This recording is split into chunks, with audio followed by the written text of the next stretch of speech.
Assalamualaikum warahmatullahi wabarakatuh. Yang saya hormati, Ibu Arini Apriliani MS.Pharm selaku dosen mata kuliah botani dan bahan alam non-tumbuhan, dan tak lupa juga kepada teman-teman sekalian yang saya banggakan. Marilah kita panjatkan puji syukur kehadirat Allah Subhanahu wa Ta'ala yang senantiasa memberikan kita limpahan rahmat serta ridhonya, sehingga kita dapat mengikuti perkuliahan pada pertemuan kali ini. Salawat dan salam semoga senantiasa tercurah kepada junjungan kita Nabi besar Muhammad Sallallahu Alaihi Wasallam. Sebelumnya, perkenalkan, nama saya Raden Roro Marsyanda Dwi Mauliati. Saya sebagai moderator. Adapun anggota dari kelompok 3 yaitu Marsya, Muhammad Doni, Muhammad Zikri, Muhammad Irfan, dan saya sendiri, Raden Roro Marsyanda Dwi Mauliati. Adapun materi yang akan kami bahas yaitu tentang fotosintesis. Fotolisis merupakan proses reaksi kimia dengan bantuan sinar atau foton. Terdapat berbagai proses reaksi kimia yang melibatkan fotolisis seperti fotosintesis. Fotosintesis berasal dari dua kata, yaitu foto yang artinya cahaya dan sintesis yang artinya penyusunan. Fotosintesis adalah proses penyusun bahan makanan dengan menggunakan cahaya. Reaksi fotolisis. 1. Reaksi terang. Reaksi terang terjadi di granak kloroplas. Tahap ini disebut reaksi terang karena membutuhkan cahaya matahari sebagai energi penggeraknya. Reaksi terang sering juga disebut fotolisis karena pada reaksi terang terjadi proses pemecahan molekul air menjadi hidrogen dan oksigen dengan bantuan cahaya. Reaksi terang meliputi aliran elektron non-siklik dan aliran elektron siklik. Reaksi gelap. Reaksi gelap ini berlangsung di dalam stroma dan tidak memerlukan cahaya. Siklus reaksi gelap ditemukan oleh Melvin Calvin dan Andrew Benson. Siklus menggunakan ATP sebagai sumber energi dan mengonsumsi NADPH sebagai tenaga produksi bagi penambahan elektron berenergi listrik untuk membuat gula. Siklus reaksi gelap meliputi fiksasi karbon, reduksi, dan regenerasi penerima CO2 atau RUBP. Pemecahan molekul air. Pada proses fotosintesis terjadi pemecahan molekul air yang membebaskan oksigen dan ion hidrogen. Melanjutkan ion hidrogen tersebut akan diikat oleh NADP membentuk NADPH.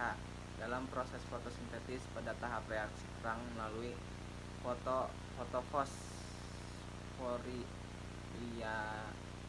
fotofosforilisasi non-siklik.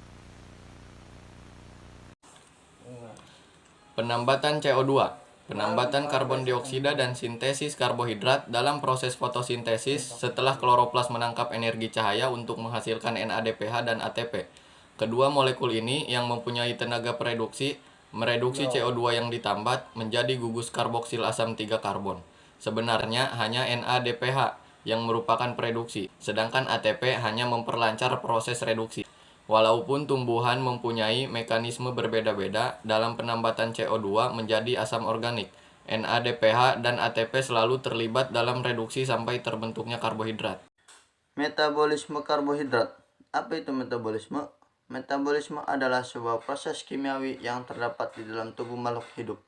Proses kimia ini dapat berupa penyusunan ataupun penguraian zat tertentu supaya dapat diserap oleh tubuh.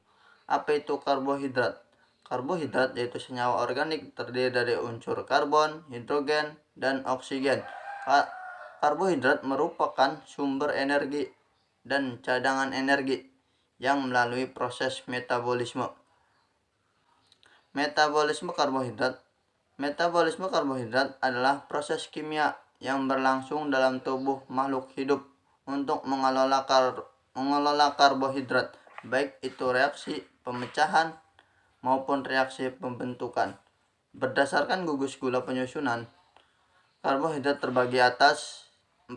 Yang pertama monosakarida, yang kedua disakarida, yang ketiga oligosakarida, dan yang keempat poligosakarida. Proses metabolisme karbohidrat. Proses metabolisme karbohidrat secara garis besar terdiri dari 2. cakupan, yakni reaksi pemecahan atau katabolisme dan reaksi pembentukan atau anabolisme. Pada proses pembentukan, salah satunya unsur yang harus terpenuhi adalah energi. Energi ini dihasilkan dari proses metabolisme. Tahap-tahapan metabolisme. Yang pertama, katabolisme. Katabolisme adalah reaksi pemecahan atau pembongkaran senyawa kimia. Proses pembongkaran terbagi menjadi dua, yaitu respirasi aerob, yaitu respirasi yang memerlukan oksigen.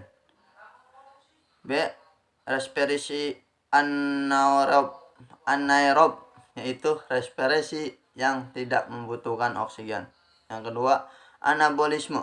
Anabolisme adalah peristiwa penyusunan zat dari senyawa sederhana menjadi senyawa yang lebih kompleks. Demikian presentasi dari kelompok kami. Saya sebagai moderator mengucapkan mohon maaf atas segala kekurangannya. Terima kasih kepada audiens yang telah ikut berpartisipasi. Sekian dari kelompok kami, kurang lebihnya mohon maaf. Wassalamualaikum warahmatullahi wabarakatuh.